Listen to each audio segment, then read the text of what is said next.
Pourquoi on fabrique des antennes en forme de parabole? On va calculer la réponse et on va voir où il faut mettre le récepteur dans l'antenne pour que ça soit efficace. Alors une antenne parabolique a la forme d'un parabole, c'est-à-dire c'est une fonction comme f de x égale ax carré dans un repère orthonormal. Là c'est f de x et là c'est x et a détermine la courbure. Alors maintenant, c'est une antenne pour recevoir, par exemple, des signaux de satellites. Les satellites sont très loin et les rayons incidents sont dans une très bonne approximation parallèle. Le parabole reflète ces rayons incidents et parce que c'est un parabole, ça reflète tous les rayons incidents vers le même point. Ce point, c'est là qu'il faudra mettre les micros ou le récepteur pour recevoir le signal amplifié. Maintenant, pourquoi c'est le cas que tous ces signaux, tous ces rayons maintenant passent grâce à l'antenne à travers le même point? C'est ça qu'on va calculer. Et on va calculer où se trouve le point.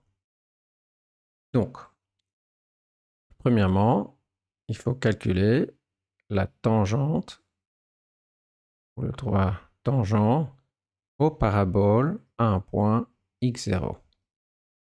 Donc on a un parabole, je redessine, et on a un point x0, et on va calculer la droite tangente. Alors comment on fait? Il faut évaluer la dérivée de f au point x0, qui sera 2a x0, et donc ça va donner le coefficient directeur de la droite tangente. Donc le coefficient directeur est bien 2a x0. Alors maintenant, si on veut la tangente, que je vais appeler f parallèle, de x, si on veut l'équation pour la droite, alors on connaît déjà le coefficient directeur, donc on va mettre 2a x0 fois x. Et maintenant, on doit passer par le point x0 à x0 carré pour être attaché au parabole. Donc, si x égale x0, on a 2a x0 carré déjà, donc il faut que je soustrais à x0 carré pour que ça passe à travers ce point. Donc j'ai le bon coefficient directeur et je passe au bon point, donc j'ai la bonne droite. Alors, pour faire un beau dessin après, il nous faut calculer où f parallèle touche l'axe horizontal. Donc on va calculer pour quelle valeur de x f parallèle est égal à 0. Ça c'est facile à calculer. C'est à x égale x0 divisé par 2. X égale x0 divisé par 2. Alors f parallèle de x est égal à 0. C'est facile à vérifier. Donc alors, on veut faire un beau dessin.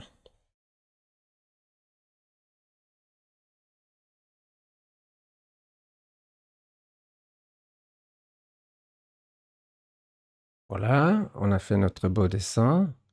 Et maintenant, on veut calculer la droite qui est orthogonale, perpendiculaire à la droite tangente et qui passe à travers x0 sur 2. Alors, calculons l'équation de cette droite. Donc, on va l'appeler R perpendiculaire. Alors, elle a un coefficient directeur qui est moins 1 sur 2 à x0. C'est moins l'inverse du coefficient directeur de la droite à laquelle elle est perpendiculaire. C'est parce que la tangente d'un angle qui est 90 degrés de plus que notre angle est relié à celui-ci par cette équation. C'est l'inverse opposé. Donc ça, c'est le coefficient directeur. Alors je multiplie par x, et puis je dois passer par x0 sur 2 à l'axe horizontal. Donc quand x égale x0 sur 2, il faut que f perpendiculaire soit 0. Donc je dois rajouter 1 sur 4a. Ça, c'est l'équation f perpendiculaire.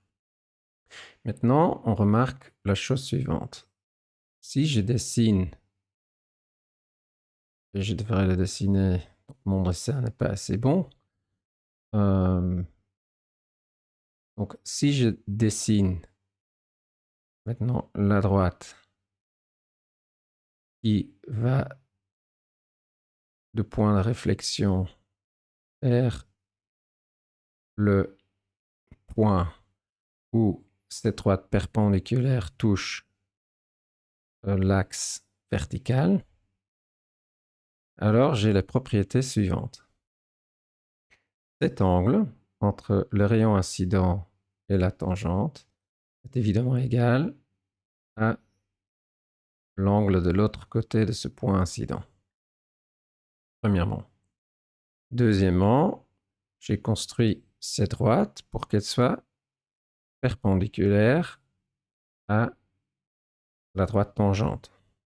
Alors, en plus, parce que le point x0 sur 2 se trouve entre exactement au milieu de 0 et x0, alors on a que la distance, cette distance et cette distance est égale. Alors, ça veut dire que cet angle est aussi le même que l'angle d'incidence. Mais l'angle d'incidence doit être égal à l'angle de réflexion, ce qui est bien le cas ici. Donc, le rayon reflété est ce rayon et il coupe l'axe vertical à exactement le même endroit que la droite perpendiculaire qu'on vient de calculer. Alors, ça veut dire que le rayon reflété coupe l'axe vertical donc, au même endroit que la droite perpendiculaire, donc à f perpendiculaire de 0. Et à quoi c'est égal? À 1 sur 4a. Donc, à 1 sur 4a, qu'est-ce qui se passe? Donc, en fait, tous les rayons passent à 1 sur 4a. C'est-à-dire, ce résultat est indépendant de x0.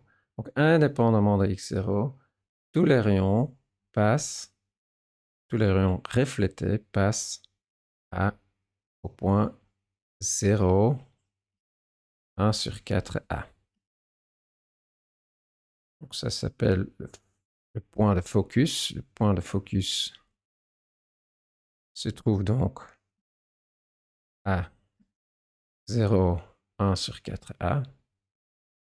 Et donc, on a le dessin suivant, que tous les rayons sont reflétés, on passe vers le même point, comme ça. Hop, hop. Et on va mettre le micro, le récepteur ici.